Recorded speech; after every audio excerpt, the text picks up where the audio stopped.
Hello everybody, Nathan Sifu here, and welcome to Zelda Breath of the Wild Hype. I just wanted to have kind of an open-ended discussion about my excitement for the new Zelda Breath of the Wild game. Now, I know E3 has come and gone a long time ago. I'm really late bringing this up, but I don't know, I'm just excited and I just wanted to talk about it and put it out there in video form. And, also, I'm not sure if there's any Zelda Breath of the Wild footage in this video. It might be Halo footage, just out of necessity, because I'm not exactly sure what Nintendo is going to allow for it. It might get content ID right away, in which case I'll have to re-upload this as a Halo version. But anyway, on with what I want to talk about. I don't think I've ever been this excited for a Zelda game in a really long time. I mean, to give you an idea of where I am just as a Zelda fan, I haven't been a lifelong Zelda fan. I mean, I've been around. I'm older than Zelda. You know, I'm 30 now, and I forget how old the Zelda franchise is. I think it's like 27 years old, something like that, 28. Anyway, I'm not a lifelong Zelda fan. You know, I didn't play them very much when I was growing up, and in fact, the only game, the first game that actually got me into the franchise was Ocarina of Time, you know, way back in the Nintendo 64 days. But I didn't play the NES titles or the Super Nintendo titles, and in fact, playing Ocarina of Time wasn't a game that I was overly excited for, or even one that I asked to have. Dad just, you know, he wasn't sure what exactly to get us for Christmas, but, you know, we had this Nintendo 64, and he asked what games were popular, and so he brought home Zelda, and I still wasn't into it at first. You know, there's that kind of, you know, from the point that you get the sword, you know, at that point that you get in the game, like all Zelda games. But once I saw where my friend was, because he showed me his progress in the game, then I started kind of getting into it, and I was just like, oh geez, you know, this looks really interesting. So, you know, long story short, the Zelda games I ended up playing were Ocarina of Time, Twilight Princess, which I really enjoyed, and then the very last one, Skyward Sword.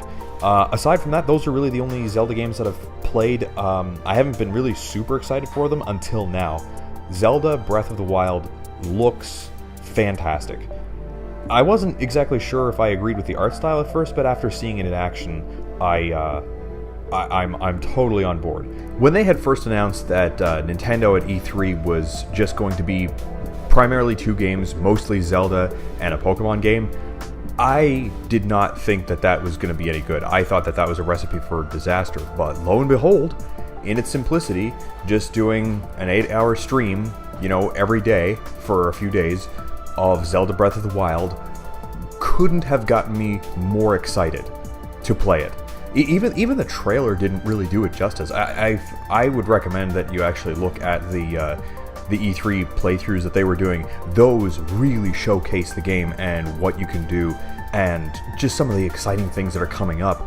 Like the intro, you actually start with a sword right away, which is really interesting. And as a neat little perk, you get a piece of tech. Yes, a piece of technology, not something magical or mystical, it's actually a piece of technology. These, I believe they're called the Sheikahs, and they have some kind of ancient technology that they use, and I mean, surprise, surprise, you use it like a Wii U gamepad, which is also why I think the Nintendo NX is going to function similarly to a Wii U, but just be more powerful. Because, I mean, it has to have the same experience if it's, you know, going to be cross-platform, you know, on the Nintendo Wii U and the Nintendo NX. Anyway, what was I saying? But yeah, this, although at its core is very much a Zelda game, it kind of transcends, you know, what all the other Zelda games were. I mean, there's no hearts in the game. There's no hearts for your health. It's actually food. You find food almost kind of in a Minecraft kind of fashion, and you have the option of whether or not you want to cook the food. But besides that, the food that you find may also have various effects in the game. Like if you're going into an area that's really cold, you know, rather than finding, you know, the winter tunic that will keep you, you know, immune to all, you know, winter-based damage, you can do certain little tricks like carrying a torch with you, or you can eat really spicy food, and you'll get like X number of minutes of cold resistance, which is kind of a neat dynamic. I think, you know, once again, I wasn't on board with when I found out that you were going to have to be hunting for food. I thought that was really stupid, but then when I found out that it was going to have different effects, I thought, you know what, that's actually pretty neat.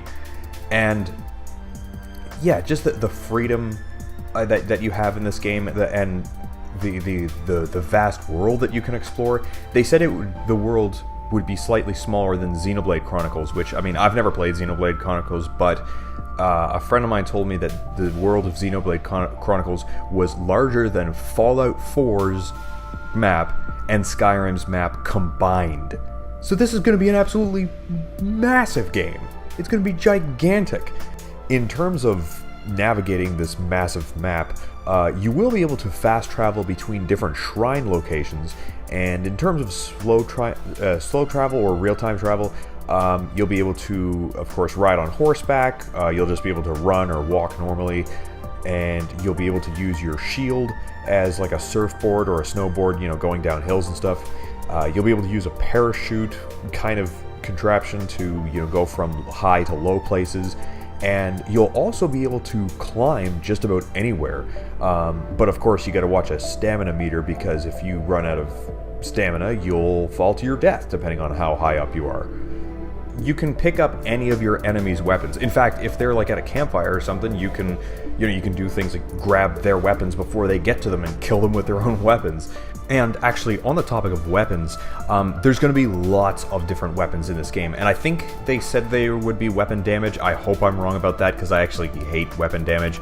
Not that it's not realistic. I mean, it is. You know, weapons realistically would get damaged very quickly, but it's just kind of an annoying element for me anyway. But, I mean, maybe I'll be wrong about that. Maybe I'll be kind of enjoy the dynamic. So there'll be lots of different swords and different types of weapons, even spears that you can use.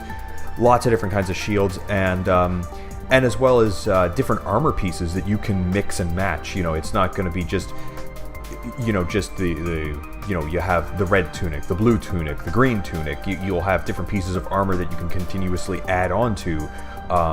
You know, I've seen some footage where you have like an entirely, you know, metal armor plating system going on. To add to the variety of weapons, apparently you'll even be able to craft your own weapons.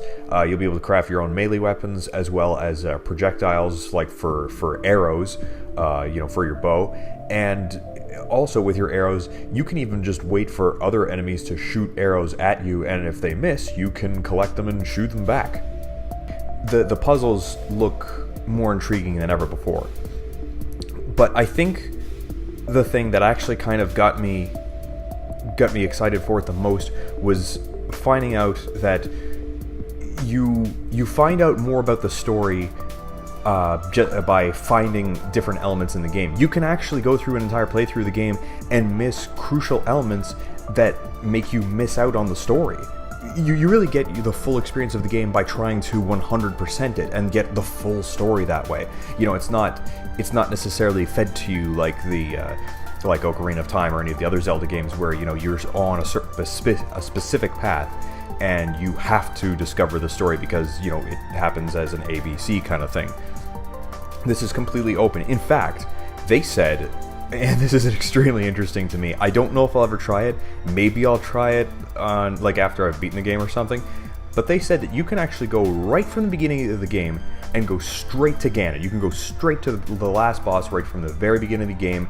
And while it is theoretically possible to beat it at that point, it's not advisable. You will be very underpowered. But I imagine it will encourage the speedrunners all the more to try it, and people will come out with these ridiculous exploits and be able to, you know, beat it under, you know, 2 minutes or something crazy. Which, you know, that I think it was. I don't mean to take too much of a tangent, but I think it was actually Cosmo's. What was it? Cosmo's speed run of Ocarina of Time of 18 minutes and 10 seconds, which is no longer the world record, unfortunately. That kind of brought a whole new appreciation to Ocarina of Time that I never had before, and the Zelda franchise as a whole, which is what gets me, you know, especially excited about this. And another feature that I didn't think I was going to be excited for, but I kind of am now, is it's going to have Amiibo functionality. There's going to be 3 main Amiibos that you can get for this. One of them is going to be like this really huge, elaborate Amiibo that actually has like articulate, like moving parts on it, which they've never done before. Another one of Link getting, you know, drawing his his bow while he's airborne. And then the last one that you're going to be able to use is actually the one that they released with the Twilight Princess HD Wii U re-release. It came with a Wolf Link amiibo with Midna sitting on his back, and apparently if you'll use that in the game, Wolf Link will appear in Zelda Breath of the Wild as a companion that will do different things for you. Will help you hunt for food, or help you help fend off or kill other attackers. It's actually probably the most interesting and best amiibo functionality that I've ever seen in any other game. I mean, I guess I haven't seen a whole lot of amiibo functionality, but I mean, aside from just having a partner in Super Smash Bros. Or a different costume in Super Mario Maker, this seems to be the most robust and most useful amiibo functionality I've ever seen. I have no idea what the other two amiibos are going to do, but I think it's pretty cool that you can have Wolf Link alongside you. Also, however many hearts you have on your save file for Twilight Princess HD, your Wolf Link will have that many hearts as well. So if you just, go on Kijiji, Craigslist, eBay, whatever, to get an amiibo, if that person has never played the game before, or they don't have a save file associated with it, or actually, oh no, you wouldn't have a save file associated with it. So no, you would just have a Wolf Link with 3 hearts. Which would be my case, because I have I have Twilight Princess just on my Wii, and that's fine. There's so many things to talk about, in what is going to be in this game, but it just looks so dynamic and free. The one thing that concerns me the most is that I heard there was going to be voice acting. I don't know if it's going to be limited voice acting or if it's going to be full voice acting, but that actually kind of disturbs me a little bit, because let's be honest, even the most diehard Zelda fan can tell you that there are so many cringy characters in the game, and I am glad that they have just text on screen as opposed to full voiceovers. They do not need to be heard out loud, and so I'm kind of afraid of that happening in this one. But I mean, let's see. I will absolutely be doing a Let's Play of this game on my channel. It's hard to say whether or not I'll be able to play it or upload on day one. In fact, I can almost guarantee that I can't, but I would like to get this game, and I would like to do a Let's Play of it. I'm super excited for it, and I'm going to leave a few links in the description to the half-hour streams, and yeah, if you'd like to check it out, go for it. If you like this video, then please comment, subscribe, like, and of course share this video on your favorite social network, and if you'd like to see any other games that I've played, you can check out my playlist to see my other Let's Plays. If you'd like to see me play live, follow me on Twitch and you'll get notified whenever I play. I will see you in the next game. God damn it! What the hell, man? What? What? What? What? What? Ah! Oh! Oh! Woo! What the freaking